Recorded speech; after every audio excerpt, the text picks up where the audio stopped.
Hello, everyone. Thank you for listening to my presentation. My name is Brittany Kmush. I'm an assistant professor of public health at Syracuse University in Syracuse, New York, and today I will be talking to you about reported concussions among NCAA FBS, which is Football Bowl Subdivision football players. So why do we care about concussions in football? Well, it's been a hot topic recently, and an estimated 8 to 14% of all injuries are concussions among college football players, which occurs much more frequently during games than during practices. So concussions can cause a number of health problems, particularly repeated concussions. However, even just one concussion can result in depression and anxiety, which can last for months after the concussion. Concussions have been implicated in ADHD development as well as other learning difficulties, and can also change the way the brain functions. And multiple concussions as well as subconcussive blows have also been shown to lead to chronic traumatic encephalopathy, or CTE, which is a long-term degenerative disease that cannot be reversed. And so we want to minimize the risk for concussions among college football players to make them healthier long-term. So our primary research question was, what are the risk factors for occurrence of reported concussions, and that's an important limitation that I'll discuss more later, among these college football players. And so the Division I FBS subdivision is the highest level of football in the United States. So these are very elite college athletes that we're looking at. So our hypothesis was that freshmen and sophomores who are making that transition from high school play to elite college level play would be more at risk for a reported concussion than the upper level players, because they had not had experience in that arena yet, so that their bodies were not prepared to experience these concussions or experience the level of physical activity that could lead to concussions. So how did we examine this question? So the first thing we did was look at our reported concussions in the concussion watch map. And so these are all reported concussions that were publicly recorded mostly during games. And so because these are high-profile athletes, they are mapped and compiled and recorded. And so we use this map here to identify the athletes who experienced concussions during the 2013 to 2015 football seasons. So to get additional roster data, so that website lists the reported concussions, but we wanted to get the total number of players in the NCAA at that time. So we used Sports Reference, which is an online free public database, to get the roster for those Division I teams for the 2013 to 2015 seasons. And so then we could get player position, class, height, and weight, as well as the team conference and year of play from this database. But this database, the Sports Reference, does not include walk-on players or players that did not play during the season, so that for whatever reason made it to preseason but didn't actually play in the season. Another factor that we were interested in looking at were the different positions, and so it's pretty well documented that different positions are more likely to experience a concussion, and so we divided the players into different categories based on the skills and general body type that are found in these different positions. So here are Category 1 players, here are the Category 2 players, and then the linemen were Category 3 players. So we used a multi-level logistic regression to look at different risk factors for a reported concussion. So the different levels we used were players. So because we had 3 seasons, players could be in more than one season. We also looked at the level by team, so players within teams, and then conference, so teams within conferences. Important confounders that we considered were BMI or body mass index, as well as position played by category. So here are the preliminary results of our analysis. So here are our demographics of the football players across the 2013 to 2015 seasons. There were about 14,000 players in each season. And we can see that concussions were relatively rare, making with only about 1% of the players experiencing a concussion each season, or reported concussion each season.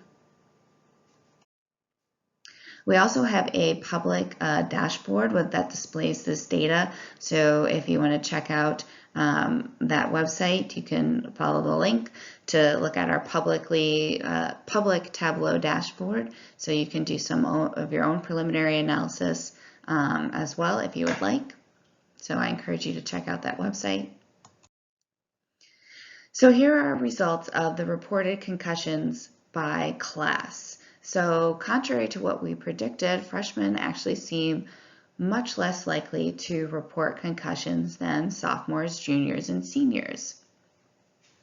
And so we wanted to examine what were some other possible risk factors for this. And so reported concussions also vary significantly across player position, with quarterbacks being the most likely to experience a reported concussion. Reported concussion prevalence also varies dramatically by conference, with certain conferences more likely to report concussions than others. And so we need to examine if this is a difference in reporting, difference in protocols, or an actual difference in the number of concussions experienced across these different conferences. And along those same lines, there is quite a lot of variety in the amount of reported concussions by team within the FBS subdivision.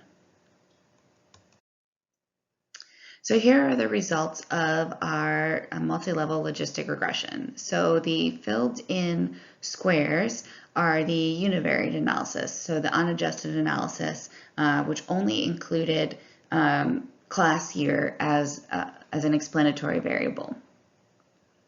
And then the light colored diamonds are the full model, which also adjusted for BMI and position category. So freshmen are the reference category here, as well as category 1 players. So they're the reference group in this analysis. And so we can see that in both the adjusted and unadjusted models, sophomores, juniors, and seniors were much more likely to report a concussion than freshmen, or to experience a reported concussion than freshmen.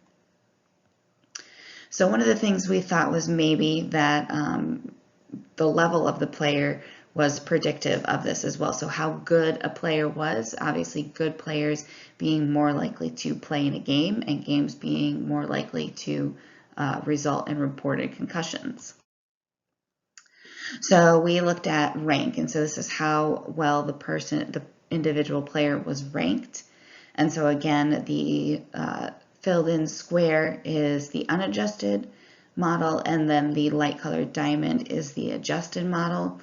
And we can see in both the adjusted and unadjusted models, rank is predictive of reported concussion, but it also does not affect the role that class plays in risk of concussions, with sophomores, juniors, and seniors much more likely than freshmen to experience a reported concussion. So what does this mean?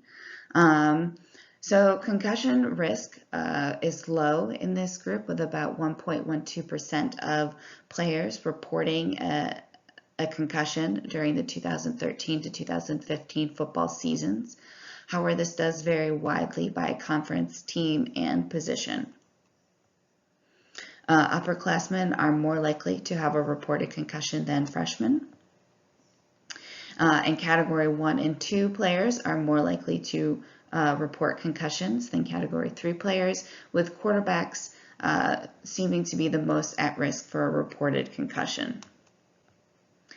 And so we may consider developing policies that target these players or conferences to prevent concussions. So some limitations, and obviously the biggest one is that these are reported concussions only. And so concussions are much more likely to be reported during a game, and upperclassmen are more likely to play in games. And so that could be one of the explanations as to why upperclassmen seem more likely to report a concussion. However, there were relatively few concussions over the 3 years. Only 490 reported concussions out of 43,000 player years of exposure. So future directions. So obviously the first thing we want to get at is how to limit this reporting bias. And so what we're going to do is look at the prevalence of all reported injuries, and we know how frequent concussions are compared to other injuries, and so to see if there is a reporting bias and the extent of that reporting bias of concussions by comparing it to the prevalence of other injuries. And so that could give us an idea of how to adjust for this reporting bias, because concussions can not only be difficult to diagnose, but also can be underreported, with either the player or the team not reporting the overt symptoms. And so one of the issues that we considered was that freshmen are just less likely to report a concussion. They're afraid of how it will affect their next 4 years, and so they don't report any of the symptoms of a concussion. And so we also want to examine the prevalence of concussions by the NCAA Concussion Management Protocol, which started in 2015, so we can look at the difference between the 2014 and 13 seasons and the 2015 season to see how that may have affected reported concussions. And so I'd like to thank the research team as well as the funders. And so thank you, and obviously since this is a pre-recorded presentation, we won't have a question and answer session, but please feel free to reach out to me if you have any questions or comments, and I'll be happy to answer them. Thank you. Bye-bye.